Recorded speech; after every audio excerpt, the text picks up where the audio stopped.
290쪽에 A, B번을 보실 건데요. A, B번, A번을 보실 겁니다. 등기 신청은 임의 신청이 원칙이라서 등기 신청 의무가 없는 것이 원칙이죠. 하지만 아까 임의 신청이 원칙이니까 보존 등기 신청할지 말지는 소유자의 자유의사에 달려있다고 그랬죠. 맞습니까? 네, 소유권 이전 등기도 마찬가지입니다. 원칙은 신청인의 자유의사에 달려 있습니다. 다만 예외적으로 신청 의무가 부과되어 있는 경우가 있는데 그걸 좀 보겠습니다. 여기에 이러한 부동산이 있고 소유자는 갑입니다. 갑이 소유자예요. 갑이 을과 매매 계약을 체결합니다.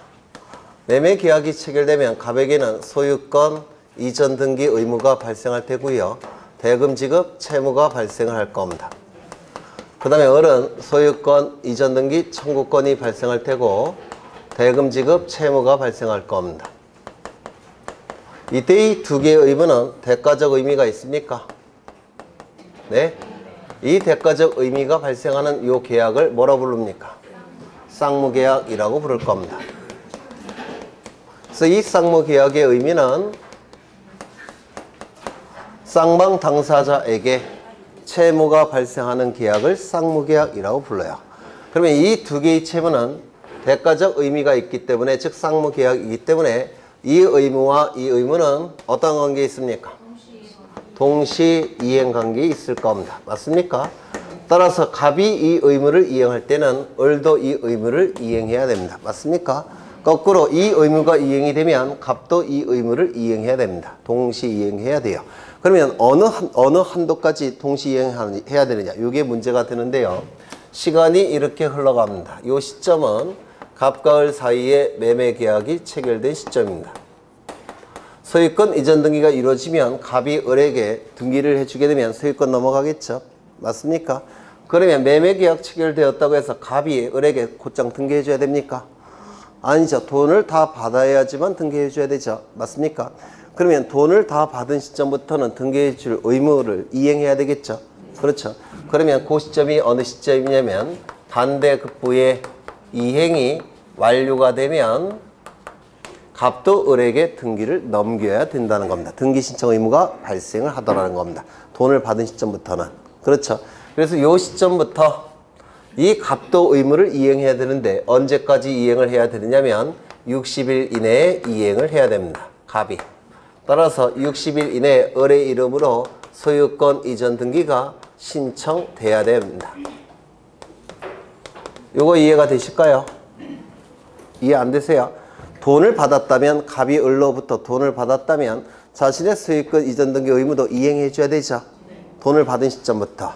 그렇죠. 그게 바로 멋있게 표현하면 반대급부의 이행이 완료된 시점. 그 시점부터는 갑도 이전 등기 의무를 이행해야 되겠죠. 따라서 이전 등기 의무를 이행하는 게 뭡니까? 등기 신청해 주는 거예요. 그래서 등기를 신청해야 될 의무가 발생한다는 겁니다. 언제까지? 60일 이내까지. 이거 이해가 되실까요? 네. 뭐 어려운 건 아니죠. 네. 그 다음에 두 번째, 여기 이런 부동산이 있고 소유자가 갑입니다. 갑이 을과 증여계약을 체결합니다. 증여계약이 체결되면 갑은 소유권 이전 등기 의무가 발생할 테고 을은 소유권 이전 등기 청구권이 발생을 할 겁니다. 이때 갑은 대금 채무, 대금 채권, 대금 채무가 발생합니까? 아니죠. 증여계약은 무상계약이니까 대금에 대한 채권 채무는 발생하지 않죠. 이런 걸 뭐라고 부릅니까? 한쪽 편 당사자에게만 채무가 발생하는 계약. 한쪽 편 당사자에게만 채무가 발생하는 계약. 편무계약이라고 부릅니다. 그러면 이 시간이 이렇게 흘러간다고 봤을 때 여기는 부동산에 대해서 갑과 을이 증여계약이 체결된 시점입니다. 즉 편무계약이 체결된 시점이에요. 그럼 이때는 을이 갑에게 반대급부 이행합니까? 이행하지 않죠. 따라서 반대급부의 이행이 완료된 시점부터 60일 이런 문구는 나올 수가 없어요. 그러면 언제까지 등기를 을의 이름으로 해줘야 되느냐면 이 의무가 발생한 시점, 이 의무가 발생한 시점부터 갑은 이 등기 의무를 이행해야 됩니다. 즉 소유권 이전 등기를 신청해야만 되더라는 겁니다. 그러면 이 의무가 발생한 시점은 어느 시점일까요? 증여계약의 효력이 발생하는 시점에 의무가 발생할 겁니다. 맞습니까? 그래서 이 경우는 계약의 효력이 발생하는 시점, 그 계약의 효력이 발생하는 시점에 소유권 이전 등기 의무가 나타납니다. 요 시점부터 60일 이내에 을은 소유권 이전 등기 의무를 이행해야 돼요. 즉 소유권 이전 등기 의무를 신청해야만 되더라는 겁니다. 네, 60일. 네, 요거예요. 네. 그게 A에 나와 있는 내용이고요. 그 다음에 디귿에 거기 니은은 아까 보신 것이고요. 디귿을 보시면 전매된 부동산. 이건 아직은 어려우실 거예요. 이건 나중에 보겠습니다. 지위 이전 계약을 이해하셔야 되는데 지위 이전 계약을 민법에서 아마 안 하실 가능성이 높은데 혹시 모르니까 지위 이전 계약을 본 다음에 우리 등기법에서 보겠습니다. 그 내용이 거기 밑에 부동산 등기 특별조치법상의 소유권 등기 신청 의무 이렇게 나와 있죠. 네, 그 내용을 지금 하는 겁니다. 첫 번째 보전 등기 신청 의무 하나, 두 번째 소유권 이전 등기 신청 의무 둘. 이것도 할까 그냥? 네? 원하시면 하고 안 하는 게 낫겠죠. 하겠습니다. 이건 문제풀이 할 때는 지난 시간에 했던 건데 갑이 을과 매매계약을 체결합니다. 그러면 갑에게는 소유권 이전 등기 의무와 대금 채권이 발생하겠죠. 맞습니까? 을은 소유권 이전 등기 청구권이 발생할 테고 대금 지급 채무가 발생할 겁니다. 맞습니까? 그렇죠. 이 의무는 누구에 대한 의무입니까? 을. 이거는요, 을. 요거는 갑. 요거는 갑. 이때 을이 병과 매매계약을 체결합니다. 그러면 을에게는 소유권 이전 등기 의무가 발생할 테고 대금 지급 채권이 발생할 겁니다. 병은 소유권 이전 등기 청구권이 발생할 테고 대금 지급 채무가 발생할 겁니다. 이건 우리 등기법에서 가장 어려운, 가장 수준 높은 것 중에 하나예요. 좀 어렵습니다. 그러면 이 의무는 누구에 대한 의무일까요? 병. 요거는요, 병. 그 다음에 요거는 계약 당사자에게 효력이 발생하는 거예요. 그래서 이렇게 될 겁니다. 맞습니까? 그렇죠. 그런데 요 매매 계약을 뭐라고 부르냐면 소유권 이전을 내용으로 하는 계약이라고 부릅니다. 매매 계약을. 물론 증여계약도 증여계약 체결하고 소유권 이전 등기가 이루어지면 소유권 이전되죠. 그래서 매매나 증여를 소유권 이전 계약이라고 불러요. 소유권 이전 계약, 소유권을 이전시키는 계약이라는 뜻입니다. 그런데 이런 계약도 있습니다. 지금 계약의 당사자는 갑과 을이죠. 요 매매 계약은. 맞습니까? 매매 계약의 당사자 누구예요? 매도인 갑, 매수인 을. 얘 매도인 아닙니까? 그 다음에 요 을 매수인이죠. 매수인이 지위에서 이러한 권리와 의무가 발생하죠. 맞습니까? 이때 이 을과 병이 요 매수인의 지위를 이전시키는 계약을 체결하는 경우가 있습니다. 당사자의 지위를 이전시키는 계약, 당사자 지위 이전 계약이라는 겁니다. 그러면 이 지위 이전 계약에 의해서 요 매수인의 지위가 고스란히 병에게 넘어가겠죠. 따라서 이 지위 이전 계약에 의해서 요 병은 소유권 이전 등기 청구권이 발생할 테고 그 다음에 대금 지급 채무가 발생하는데 이 청구권은 누구에 대한 채권 채무입니까? 갑. 그러면 소유권, 이건 무슨 계약이라고 했습니까? 이건 소유권 이전 계약이고 그리고 이건 지위 이전 계약. 같습니까? 다릅니까? 완전히 다른 겁니다. 지위 이전 계약은 매수인의 지위를 이전시키는 계약.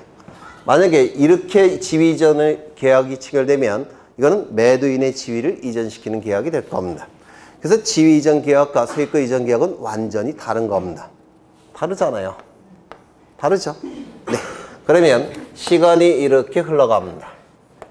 요 시점은 이 부동산에 대해서 갑과 을이 소유권을 이전시키는 계약을 체결한 시점입니다.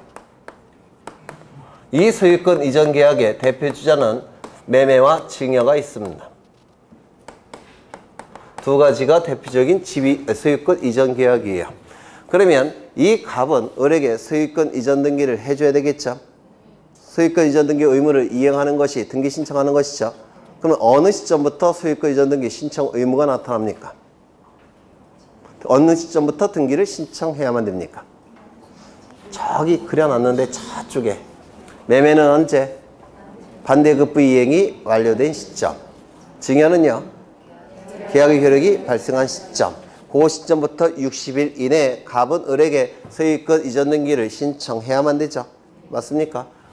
여기는 매매는 반대급부의 이행이 완료되는 시점. 그 다음에 증여는 계약의 효력이 발생하는 시점. 이 시점부터 이제 갑은 을에게 소유권 이전 등기를 신청해야 되죠. 맞습니까? 소유권 이전 등기를 신청해야 됩니다. 을의 이름으로. 그래요? 안 그래요? 어려우세요? 그럼 언제까지 해야 되느냐? 이때 을이 병가 소유권 이전 계약을 체결하는 경우도 있고 그 다음에 지위 이전 계약을 체결하는 경우도 있습니다. 그러면 병이 나타나기 전까지는 을의 이름으로 등기를 해줘야 됩니다. 그래야지만 중간생략 등기가 방지가 돼요. 이거 이해가 되실까요? 네. 두 번째, 요 시점은 마찬가지로 이 부동산에 대해서 갑과 을이 소유권 이전 계약을 체결한 시점입니다. 결국은 중간생략 등기를 방지시키겠다는 겁니다. 매매나 증여가 있을 겁니다. 이렇게 되겠죠. 그 다음에 이 시점은 반대급부의 이행이 완료되는 시점입니다. 매매는. 증여는 계약의 효력이 발생하는 시점입니다. 그럼 이 시점부터 60일 이내에 갑은 을에게 이전 등기를 신청해야만 되겠죠. 맞아요, 안 맞아요? 저쪽에서 보신 거예요. 그렇죠. 반대급부 이행이 완료된 시점. 그 다음에 계약의 효력이 발생한 시점부터 60일 이내. 그런데 그 이전에 요 시점에 을과 병이 소유권 이전 계약을 체결을 했다는 겁니다. 그러면 요 시점부터 소유권 이전 등기를 을의 이름으로 해줘야 되겠습니까? 소유권 이전 등기 신청 의무가 요 시점부터 나타날 여지가 있습니까? 없습니까? 네? 반대급부 이행이 완료가 안 됐는데 갑이 을에게 이전 등기 해줍니까? 안 해줍니까? 안 해주죠. 계약의 효력이 발생하지도 않았는데 갑이 을에게 이전 등기 해줄 수 있습니까? 없을 겁니다. 그렇겠죠. 어느 시점부터 60일 이내에 갑은 을에게 이전 등기를 해줘야 됩니까?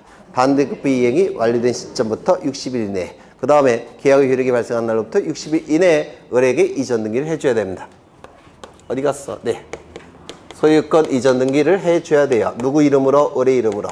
그러면 그 이후에 병의 이름으로 소유권 이전 등기하면 되겠죠. 맞습니까?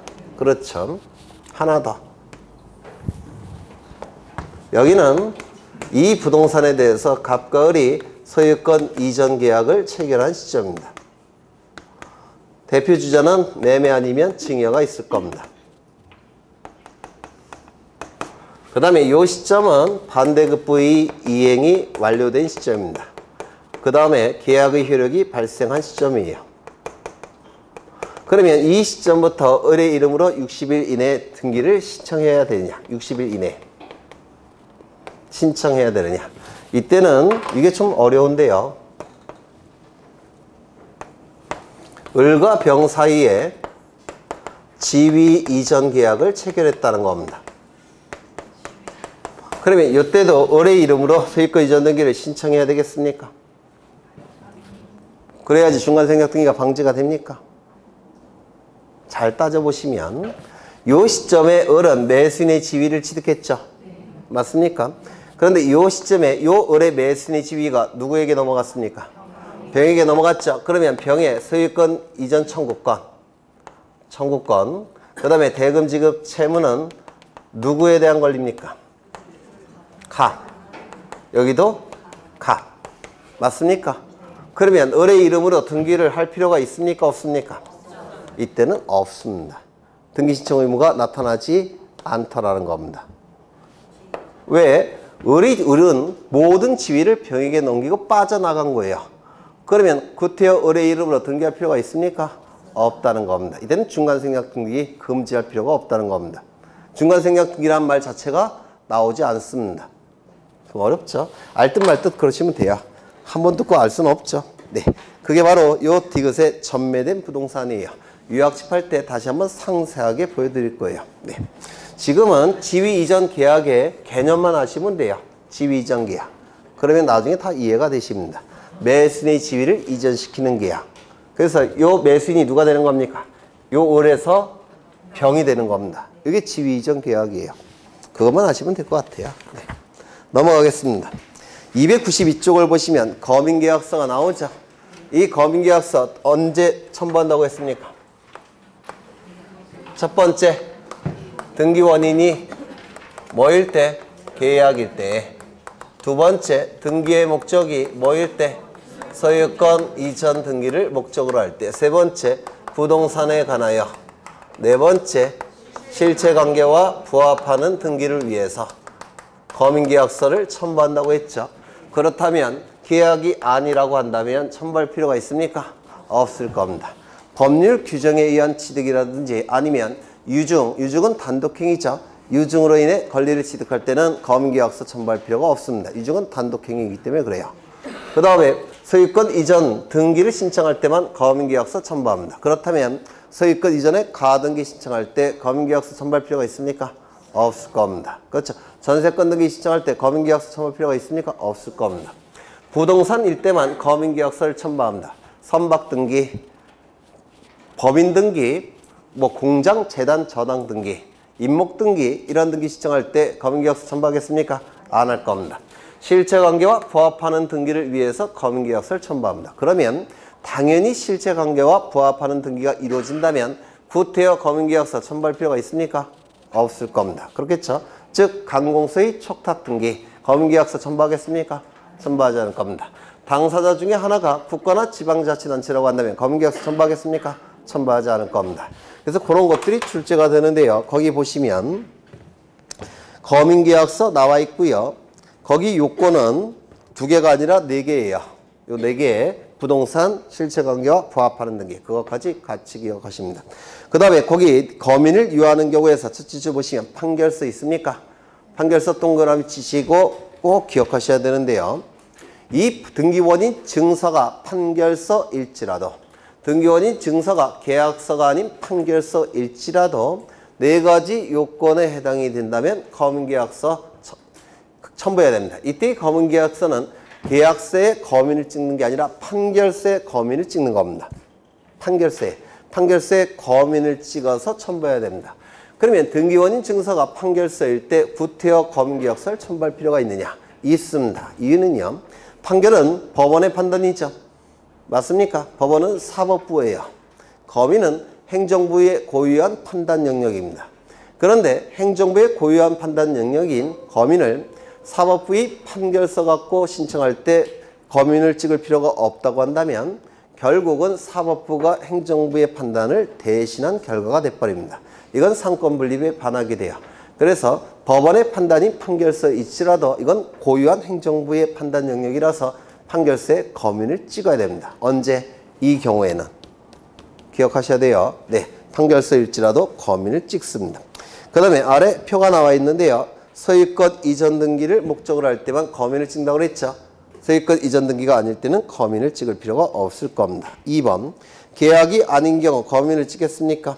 공매, 상속, 취득시효, 수용 이건 법률 규정이죠. 거민을 찍을 필요가 없을 겁니다.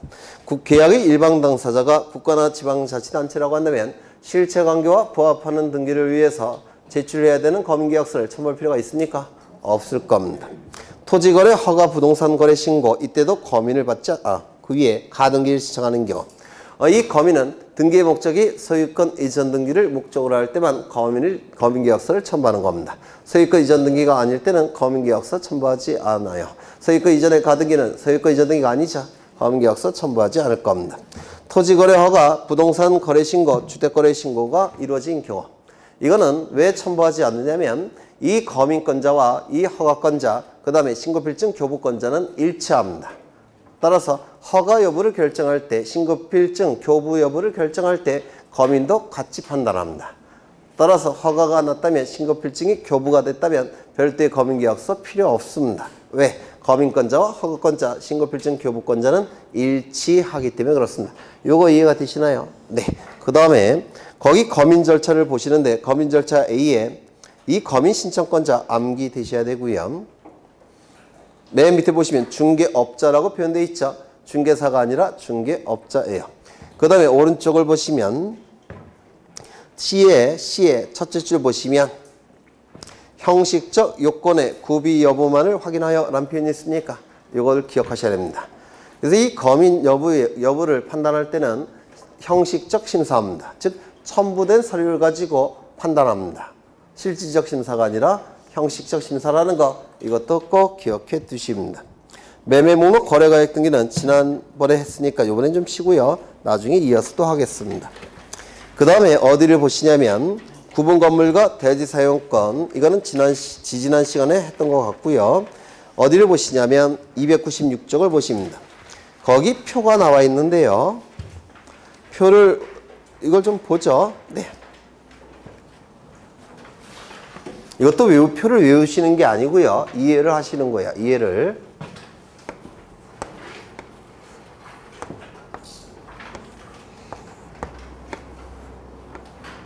이해를 하시면 돼요. 여기는 자이 아파트 1001동 건물이 될 테고요. 101호, 202호, 303호쯤 될 겁니다. 그 다음에 이 구분 건물 소유자는 뭐도 가지고 있어야 된다고요? 대지 사용권을 가지고 있어야 된다고 했죠. 대지 사용권일 때는 이 대지 사용권, 소유권, 지상권, 전세권, 임차권이 있죠. 그러면 토지 소유권, 토지 지상권, 토지 전세권, 토지 임차권이라는 대지 사용권은 어느 등기부에 기록을 해야 된다고 했습니까? 토지 등기부에 기록한다고 했죠. 맞습니까? 그런데 이 대지 사용권이 건물 등기부 표제부 하단부에 기록이 된다면 대지 사용권이라는 이름은 이제 버리고 용어가 뭐로 바뀐다고 했습니까?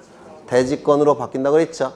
대지권으로 바뀌게 되면 이 표제부 그쪽은 건물 등기부로서의 기능을 수행하는 부분과 토지 등기부로서의 기능을 수행하는 부분으로 나눠진다고 했죠. 이거 혹시 기억이 나십니까? 네. 그러면 갑이 300 여기 대지권도 있고요. 요 등기부를 보시면 1001동 표제부가 있고 101호 표제부 갑구 을구가 있고 그 다음에 쭉 가서 303호 표제부 갑구 을구가 있다고 그랬죠. 표제부는 상단부 하단부로 나눠진다고 그랬죠. 요 하단부에 기록하는 등기가 뭐라고요?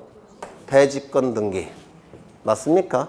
여기에 기록이 돼버리면 이 부분은 건물 등기부의 기능을 수행했고 그 다음에 요 부분은 토지 등기부의 기능을 수행했다고 했죠. 그래서 이 건물 등기부가 토지 등기부와 건물 등기부의 기능 두 개를 다 수행한다고 했는데 기억나십니까? 기억나셔요? 네. 그렇다면 대지권도 갑이 가지고 있을 겁니다. 9분의 1을. 지금 여기에 기록된 걸 얘기하는 겁니다. 이때 갑은 303호를 을에게 소유권 이전 등기를 하고 요 대지권은 자신이 가지고 있을 수 있습니까? 이 대지권의 일체성이라고 해서 건물이 넘어갈 때는 토지도 같이 넘어가는 겁니다. 여기 보시면 갑에서 을로 소유권 이전 등기가 되면 요 하얀색은 건물 등기부의 기능을 수행하죠. 그 다음에 이 붉은색은 토지 등기부의 기능을 수행한다고 했죠. 그래서 건물과 토지가 같이 넘어가는 거죠. 그렇다면 갑은 대지권을 자신이 가지고 있으면서 이 303호만 을에게 소유권 이전 등기할 수 있습니까? 없습니까? 당연히 불가능합니다. 이거 이해가 되실까요? 그러면 이 대지권은 자신이 가지고 있으면서 303호만 을에게 소유권 이전에 가등기를 해줄 수 있을까요? 없을까요? 이 가등기가 이루어졌다는 얘기는 조만간 무슨 등기가 이루어진다는 뜻이에요. 본등기가. 따라서 이게 안 되니까 이것도 안 되는 겁니다. 그렇지 않습니까? 그래서 303호만 을에게 소유권 이전에 가등기 해줄 수 있습니까? 없습니까? 없어요. 당연히. 그렇죠. 그러면 303호만 을에게 저당권 등기를 해줄 수 있을까요? 저당권자는 피담보 채권이 변제기에 변제되지 않으면 경매 절차로 넘기자. 그리고 경락인에게 소유권 이전 등기 되겠죠. 저당권 등기는 나중에 경락인에게 소유권 이전 등기가 된다는 뜻이에요. 그럼 요게 안 되니까 요거는 됩니까? 안 됩니까? 안 된다는 뜻입니다. 요거 이해가 되실까요? 그러면 세지권을 자신이 가지고 있으면서 303호만 갑은 을에게 처분 제한 등기를 해줄 수가 있느냐. 가압류 가처분 등기. 이것도 가압류의 경우에는 아까 강제집행 어떻게 한다고 했죠? 강제경매 절차로 넘긴다고 그랬죠? 그럼 경락인이 소유권 취득하죠? 그러면 경락대금으로부터 배당받는 거 아닙니까? 그래서 이 가압류 등기는 경락인 명의로 소유권 이전 등기가 되는 걸 전제로 하는 거예요. 안 된다고 했죠? 따라서 처분 제한 등기 됩니까? 안 됩니다. 가처분 등기도 마찬가지입니다. 가처분 등기 강제집행 아까 어떻게 한다고 했죠? 이건 경매 절차로 넘기는 게 아니라 채권자가 뺏어간다고 했죠? 채권자의 이름으로 소유권 이전 등기가 되는 거예요. 그러면 소유권 이전 등기가 안 되니까 가처분 등기 되겠습니까? 안 될 겁니다. 그래서 303호만 을에게 소유권 이전의 가등기, 소유권 이전 등기, 소유권 이전의 가등기, 저당권 등기, 경매 개시 아니 처분 제한 등기 다 안 되는 겁니다. 이건 공통점이 뭐예요? 결국은 다 소유권 이전 등기가 되는 것들입니다. 이거 이해가 되실까요? 되셔요? 안 되셔요? 되셔요? 될 듯 말 듯?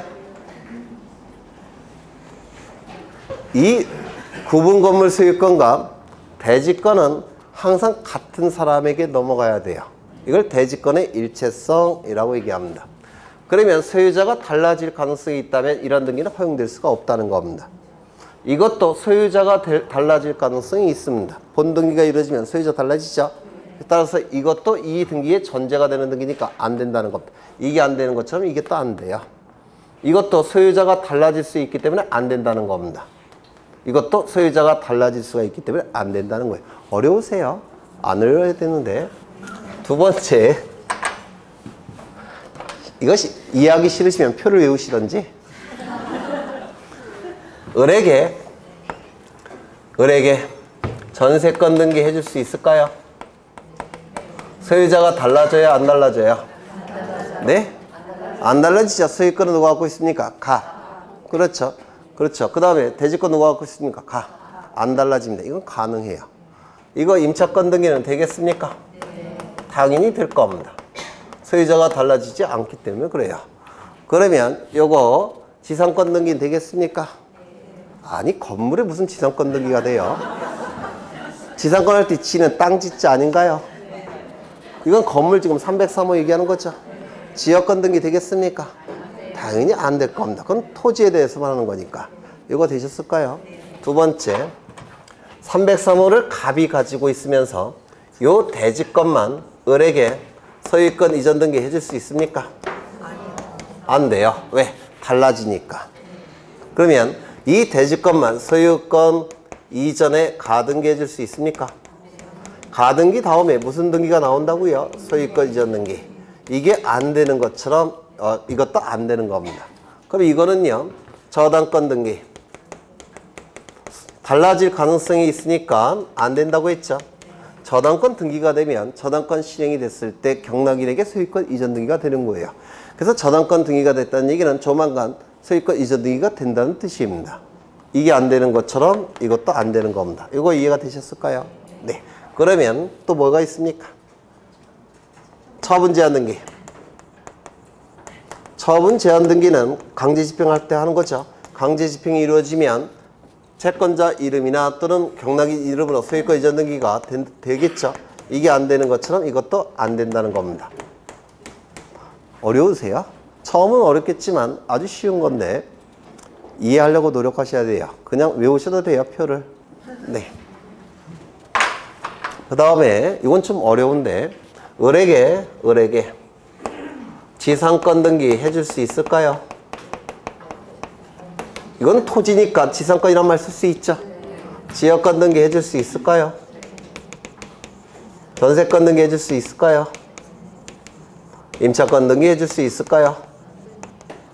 돼요, 안 돼요? 왜 안 됩니까?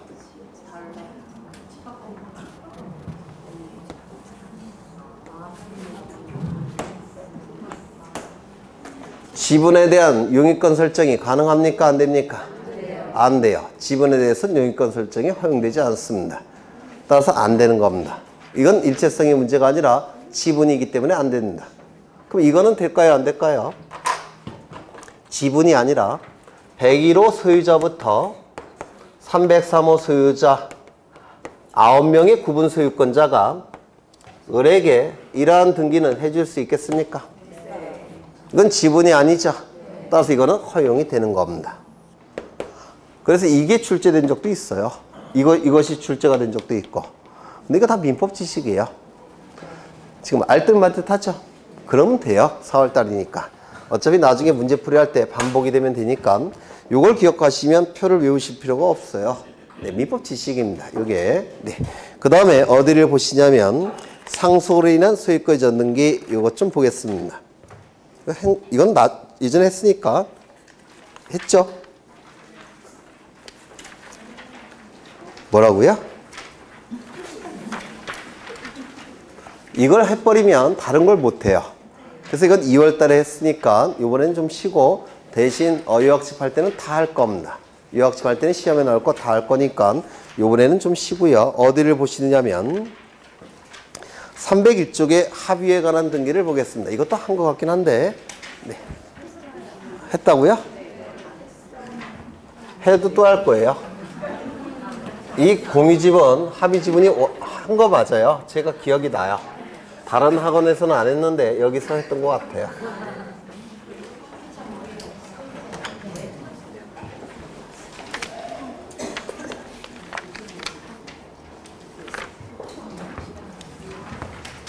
그림은 똑같아요. 맨날 그리는 그림이 똑같은데 그 이유는 암기를 좀 하시라고.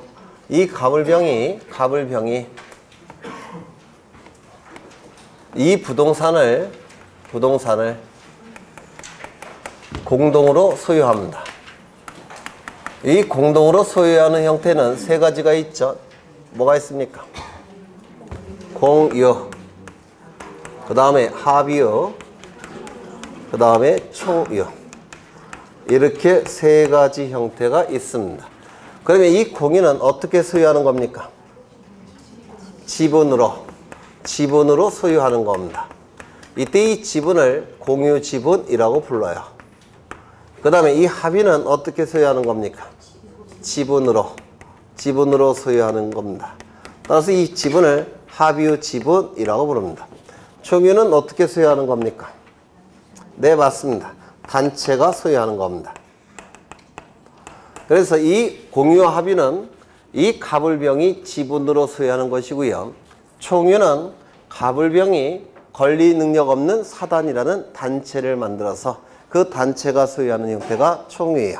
권리 능력 없는 사단은 지난 시간에 설명드렸죠? 네, 이건 단체가 소유하는 겁니다. 그럼 이 공유 지분, 이거는 무슨 얘기냐면 가불병이 지분으로 소유하는 형태예요. 이를 공유 지분이라고 부를 겁니다. 합의 지분은 이것도 마찬가지로 가불병이 지분으로 소유하는 형태입니다. 이렇게 소유합니다. 그러면 공유 지분과 합의 지분의 차이점은 뭐라고 했습니까?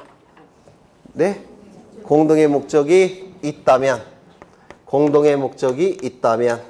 그때는 합유라고 얘기하고 공동의 목적이 없다면 그때는 공유라고 부르는 겁니다. 이게 결정적인 차이예요. 공동의 목적이 있다면 합의요. 공동의 목적이 없다면 공유요. 그러면 이 공유 지분은 가불병 사이에 공동의 목적이 없으니까 자신의 지분을 다른 자에게 처분하는 데 있어서 자유롭습니다. 이를 지분의 처분 자유의 원칙 이렇게 얘기하죠. 네, 지분의 처분은 자유롭습니다. 이 지분의 개념은 제가 말씀드렸죠. 이렇게 똑같이 나눠 가는 거라고 했죠. 모든 점들을. 맞습니까? 이 부동산은 더 이상 쪼갤 수 없는 가장 작은 점으로 구성되어 있고 이 점은 확대해보면 이렇게 나눠 갖는 게 지분이라고 하지 않았습니까? 따라서 지분은 부동산 전부의 효력이 있는 겁니다. 이때 요 갑의 위치에 누가 들어가면 됩니까? A가. 그래서 이 지분의 처분은 자유롭다고 말씀을 드렸어요. 그렇죠. 그런데 이때 합의 지분도 자유롭게 처분할 수 있습니까? 네? 이건 안 된다고 그랬죠?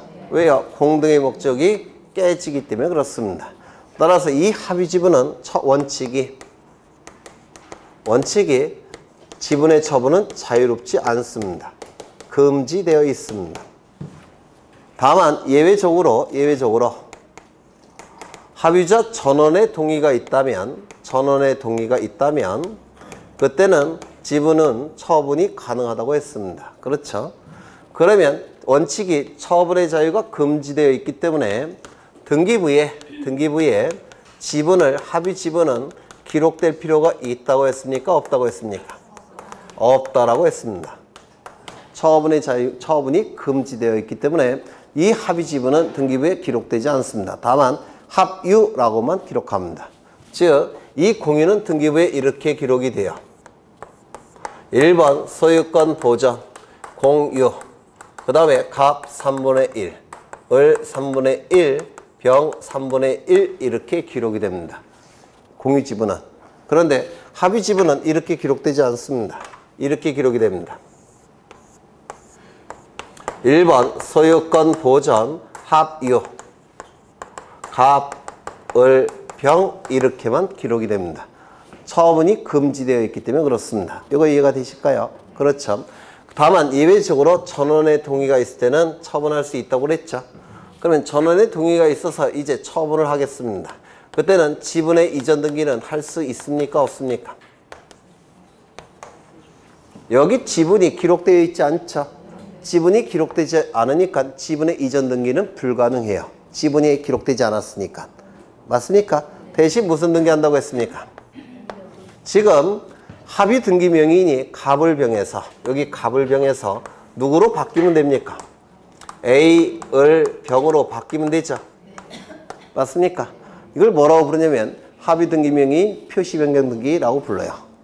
그래서 이 합의 지분은 전원의 동의가 있을 때는 예외적으로 처분이 가능한데 이때 지분 이전 등기는 할 수가 없고, 왜요? 등기부에 기록되지 않으니까. 대신 무슨 등기 한다고요?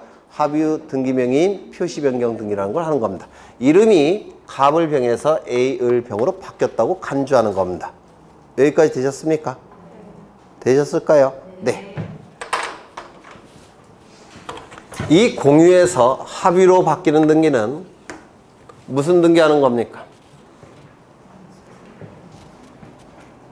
공유에서 합의로 바뀌는 것. 첫 번째, 소유권 이전 등기를 해야 되냐. 두 번째, 소유권 변경 등기를 해야 되느냐. 이게 출제가 됩니다. 네? 변경 등기입니다. 이 공유일 때는 공동의 목적이 없죠. 그런데 합의로 바뀌면 공동의 목적을 기록해야 되죠. 요것만 추가시키면 됩니다. 소유권의 내용이 바뀐 거예요. 그래서 공유에서 합의로 바뀌는 것은 소유권 변경 등기를 해서 공동의 목적만 추가시키면 됩니다. 되셨을까요? 그 다음에 공유에서 총의로 바뀌는 것은 소유권 이전 등기겠습니까? 아니면 권리 변경, 소유권 변경 등기겠습니까? 이 공유는 누가 소유하는 겁니까? 갑을병이 소유하는 거죠. 3분의 1씩. 그런데 이 총유는 갑을병이 만든 권리 능력 없는 단체가 소유하는 거죠. 그러면 갑을병이 소유했다가 단체로 넘어가야 되지 않습니까? 따라서 소유권 변경 등기입니까? 소유권 이전 등기입니까? 소유권 이전 등기를 하는 겁니다. 이거 이해가 되셔야 되는데. 그죠? 그러면 이쪽에서 이쪽으로 바뀌는 건 무슨 등기? 소유권 변경 등기. 이렇게 바뀌는 건 무슨 등기? 소유권 이전 등기. 네. 그 정도 보시면 될 것 같아요. 그 내용이 이제 거기 나와 있고요. 이제 판매 등기.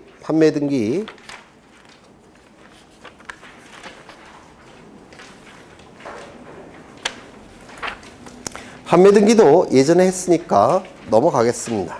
이번에는. 그 다음에 수용으로 인한 등기. 이거는 좀 어려우니까 수용으로 인한 등기는 좀 보겠습니다.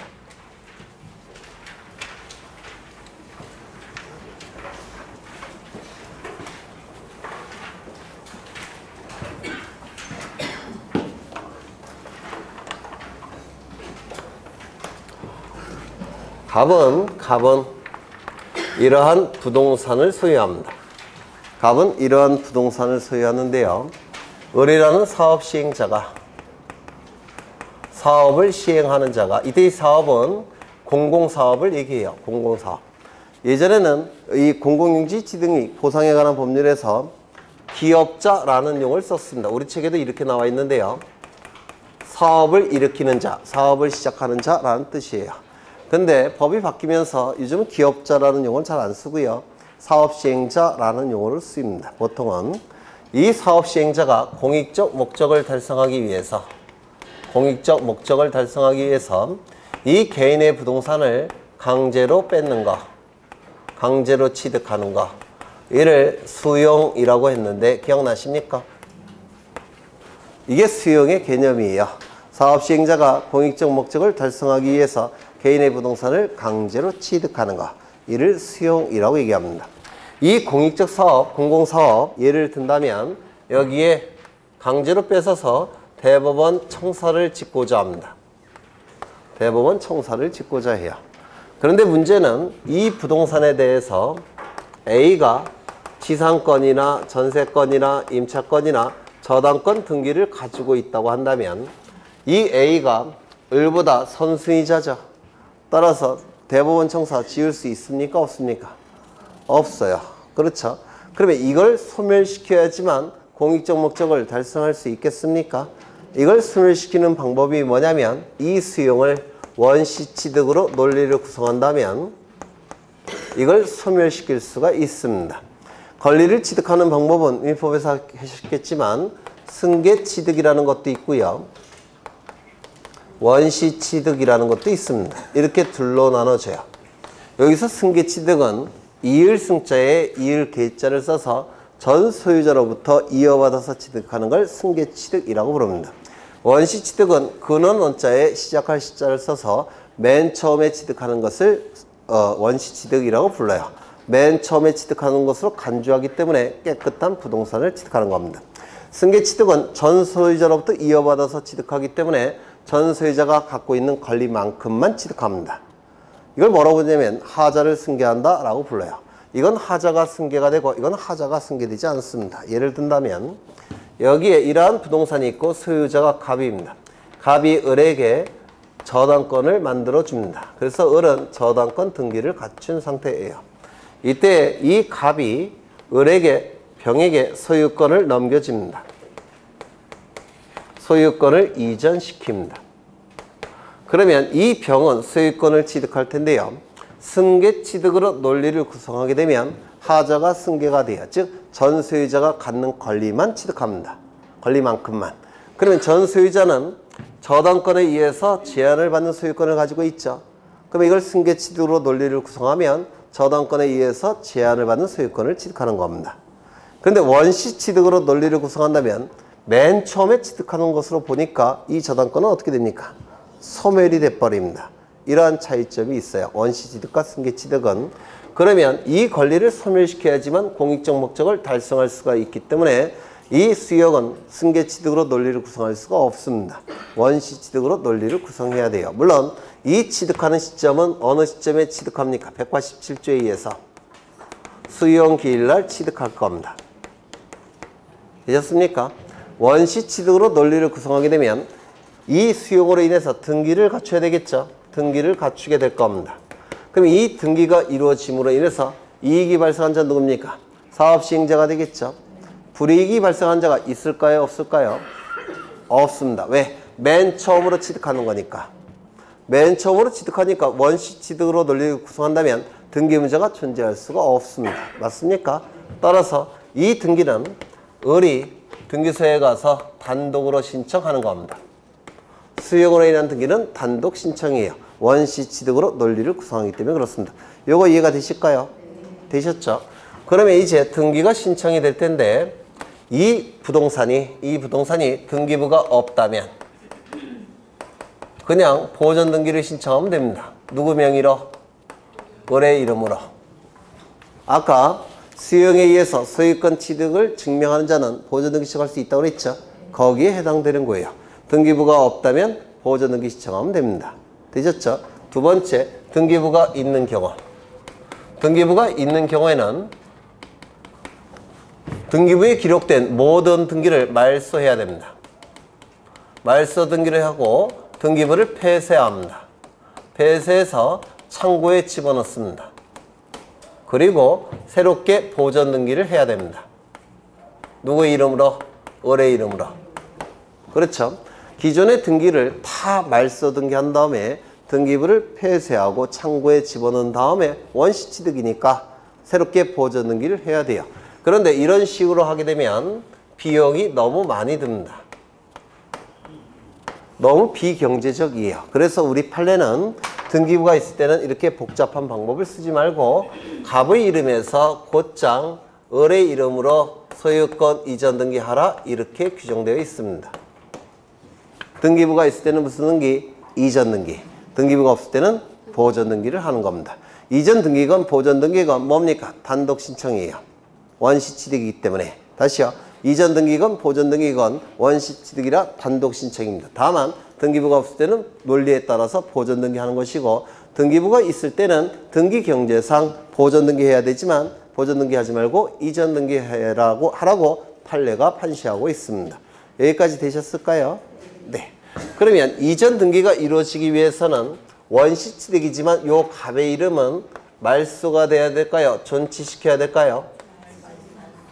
이걸 말소시켜버리면 이전 등기를 할 수가 없어요. 그렇죠. 이건 존치시켜야 됩니다. 이거 이해가 되십니까? 존치시켜야 됩니다. 그러면 이제 시간이 이렇게 흘러갑니다.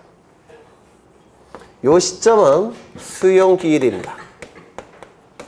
그러면 요 시점부터 이제 소유자가 누굽니까? 네? 소유권은 누구에게 넘어갔습니까? 을이 소유자입니다. 그렇겠죠? 그 다음에 수용에 의해서 을의 이름으로 소유권 이전 등기가 되는 시점은 요 시점이에요. 그러면 요 시점부터 요 시점까지 소유권의 등기 명의인은 누가 갖고 있습니까? 네? 을 이름으로 등기가 되는 시점은 요 시점이죠. 그 이전까지는 누구 명의로 등기가 되어 있습니까? 갑의 이름으로 등기가 되어 있을 겁니다. 맞습니까? 그러면 갑은 소유권이 없는 자죠. 소유권은 을에게 넘어갔으니까.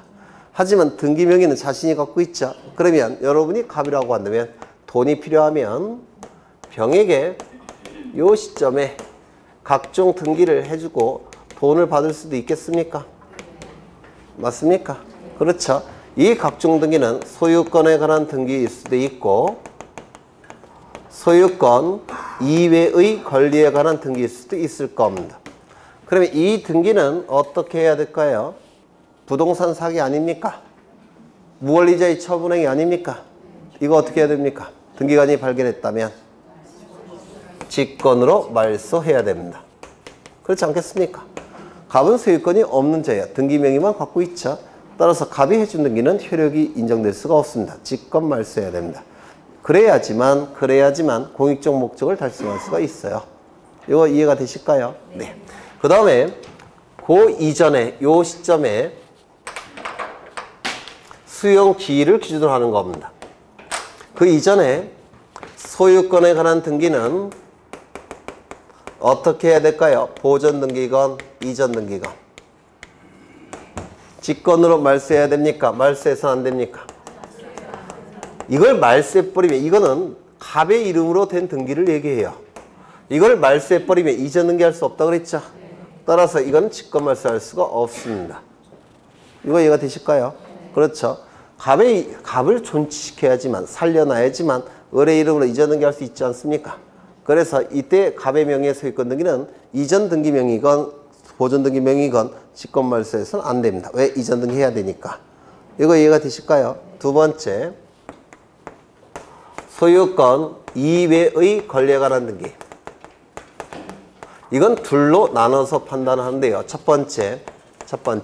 원칙은 말소해야 될까요? 말소해서는 안 될까요? 왜요? 네, 맞습니다. 원시 취득이라서. 그래서 수용기 이전에 이루어진 소유권 이외의 권리에 관한 등기는 원시 취득이라서 직권 말소하는 겁니다. 수용기 이후에 이루어진 소유권 이외의 권리에 관한 등기는 왜 말소하는 겁니까? 무권리자의 처분행위라서 말소하는 겁니다. 보통 이 책에서 이런 걸 설명을 안 하는데요. 소유권 이외의 권리에 관한 등기는 수용기 이전의 것은 원시 취득이라서 이유는 무권리자의 처분행위라서 그래서 직권 말소는 똑같지만 근거는 다릅니다. 두 번째, 이게 시험에 잘 나오는데요. 두 가지는 직권으로 말소하지 않습니다. 첫 번째, 토지수용위원회에서 재판과 유사한 결정으로서 재결이라고 부릅니다. 재판과 유사한 결정으로서 존속을 인정한 권리에 관한 등기, 존속을 인정한 권리에 관한 등기는 직권으로 말소하지 않습니다. 왜냐하면 이 수용 절차를 주관하는 국가기관은 토지수용위원회예요. 토지수용위원회에서 재판과 유사한 결정으로 존속을 인정했습니다. 그걸 무시하고 등기관이 말소할 수 있겠습니까? 당연히 없겠죠. 네. 두 번째, 수용되는 토지를 위해 존재하는, 토지 위에 존재하는 지역권 등기도 직권으로 말소할 수가 없습니다. 이건 이해하시면 되는데요. 여기 두 필지 토지가 존재합니다. 여기는 99번지, 여기는 100번지, 여기는 도로. 여기는 A 소유, 여기는 갑 소유. 그런데 A가 갑에게 통행지역권을 설정해 줬습니다. 그래서 갑은 여기를 통행할 수 있는 권리가 있습니다. 통행지역권. 이때 을이라는 사업시행자가 요 100번지 토지를 대법원 청사를 짓기 위해서 수용하고자 합니다. 그래서 사업시행자가 대법원 청사를 지었습니다. 그러면 이 대법관님들도 여기를 통행할 수 있어야 되죠. 그러면 이거 말소시켜야 될까요? 존치시켜야 될까요? 존치시켜야 되죠. 즉 수용되는 토지를 위해 존재하는 지역권 등기, 수용되는 토지를 위해 존재하는 지역권 등기도 직권으로 말소해서는 안 될 겁니다. 맞습니까? 하나 더. 요 시점에 갑이 사망합니다. 그러면 갑 사망 시점에는 소유권이 누구에게 넘어갑니까? 상속인에게 넘어가겠죠. 상속인이 이렇게 있습니다. 그럼 이 시점부터 상속인이 소유자가 됩니다. 맞습니까? 그러면 수용 절차는 누구를 기준으로 절차가 진행되겠습니까? 상속인을 기준으로 절차가 진행되겠죠. 보상금은 상속인에게 지급하게 될 겁니다. 맞습니까? 그런데 상속 등기는 이때 이루어졌다는 겁니다. 상속으로 인한 소유권 이전 등기는 이때 이루어졌습니다. 그러면 이 등기는 굳이 직권으로 말소할 필요가 있습니까? 네? 이게 수용 절차가 진행되는 데 있어서 이게 방해가 됩니까? 또한 이 등기는 무권리자의 처분행위로 인한 등기입니까? 그것도 아니죠. 따라서 이거는 직권으로 말소하지 않습니다. 즉 수용기일 이전의 사망을 원인으로 한 수용기일 이후의 상속 등기는 직권으로 말소할 필요가 없습니다. 이건 무권리자의 처분행위가 아니에요. 당연히 하는 등기예요. 그렇죠? 네. 그러면 이 수용과 관련해서 가장 어려운 것도 다시 한번 확인을 한 겁니다. 하나 더 빼먹었네. 네. 여기 보시면 수용 절차가 실효되는 경우가 있습니다. 수용 절차가 실효가 된다면 보전 등기 말소해야 되겠죠? 맞습니까? 그렇지 않아요? 맞죠? 이거 말소해야 될 겁니다. 단독 신청에 의한 등기니까 단독으로 말소할 겁니다. 이것도 말소해야 되겠죠? 어디 갔어? 이거 말소해야 되겠죠? 그럼 이 등기가 말소됨으로 인해서 불이익이 발생한 자는 누굽니까? 을 등기 의무자. 이익이 발생한 자는 누굽니까? 갑 등기 관리자. 그래서 이 소유권 이전 등기의 말소 등기는 공동신청입니다. 이것도 꼭 기억하셔야 돼요. 소유권 이전 등기를 신청할 때는 원시 취득이었기 때문에 단독 신청이었죠. 그런데 이 등기를 말소 신청할 때는 공동 신청해야 된다는 겁니다. 이전 등기 신청할 때는 단독 신청이지만 말소는 공동 신청입니다. 왜? 등기부만 놓고 형식적으로 판단하기 때문에 그렇습니다. 그러면 이제 수용으로 인한 등기는 다 보신 거예요. 특히 어디를 보시냐면 306쪽을 보시면 거기 동글뱅이 2번에 파란색으로 나온 부분이 있죠. 네, 그걸 기억하시면 될 테고요. 가장 중요한 것은 동글뱅이 4번입니다. 4번을 보시면 수용으로 인한 말소 등기 나와 있습니까? 네, 요거를 별표 치시고 기억하셔야 되고요. 이건 암기가 안 돼요. 이 그림을 여러 번 보셔갖고 이해를 하셔야 될 겁니다. 그 다음에 3번을 보시면 재결의 실효, 재결은 수용을 얘기해요. 수용의 실효를 원인으로 한 서입과 이전 등의 말세 신청. 맨 마지막 줄 보시면 공동으로 신청해야 된다 문구 있습니까? 네, 공동 신청. 신탁에 관한 등기를 못 보겠죠? 네, 다음에 보겠습니다. 신탁 등기는 우리 등기법에서 가장 어려운 등기고요. 우리 교재가 좀 잘못 나와 있는 부분이 많이 있고 시험에도 잘 나오기 때문에 다음 시간에 빠지지 마세요. 네, 요 신탁 등기는 그림 4개 그리면 끝나요. 4개만 그리면 가장 어려운 등기가 해결이 되니까 절대로 빠져주시면 안 돼요. 다음에는 신탁 등기 봐야 되죠. 그 다음에 우리 등기법에서 가장 어려운 신탁 등기 보실 거고요. 우리 등기법에서 가장 중요한 가등기를 다 볼 겁니다. 그리고 가장 어려운 또 다른 가장 어려운 등기 가처분 등기도 봐야 돼요. 그래서 가장 어려운 가처분 등기 신탁 등기, 가장 중요한 가등기, 가장이 들어가니까 절대로 빠지시면 안 돼요. 만약에 빠지시면 한 너댓 문제 그냥 날아가는 겁니다.